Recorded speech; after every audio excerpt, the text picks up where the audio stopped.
இவருக்கு ஒரு கணத்தாக்கு கிடைக்குது, இவருக்கும் ஒரு கணத்தாக்கு கிடைக்குது. அப்ப ஆரம்பத்துல 2 பேருமே ஓய்வு இருந்தாங்க. கணத்தாக்கு கிடைக்குமாக இருந்தால் I சமன் டெல்டா எம்வின் படி அவங்களோட உந்தத்துல மாற்றம் வரும்.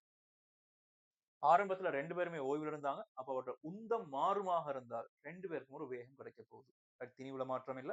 அப்ப உந்தம் மாறுமாக இருந்தால் வேகம் கிடைக்கப் போகுது. ஆரம்ப உந்தம் 0. இப்ப இன்னொரு வேகம் கிடைக்கப் போகுது.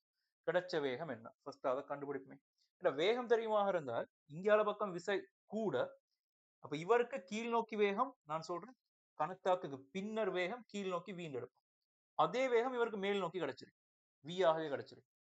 ரைட். இவருக்கு மேல் நோக்கி கணத்தாக்கு கிடைக்குது. அப்ப இவருக்கு மேல் நோக்கி உந்த மாற்றம் வரும். இவர் மேல் நோக்கி எங்க பார்ப்பார். இப்ப மேல் நோக்கி இவருக்கு ஒரு வேகம் வார நேரம். விசை இங்கால பக்கம் கூட. நான் ஏற்கனவே சொன்ன கதை மாரி. இவர் மேல போயிட்டு, போயிட்டு, போயிட்டு ஓய்வடைவார்.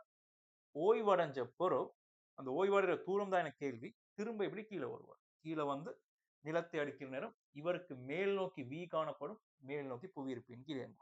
ரொட்டேஷன்ல திரும்ப திரும்ப நடந்து கொண்டிருக்கு.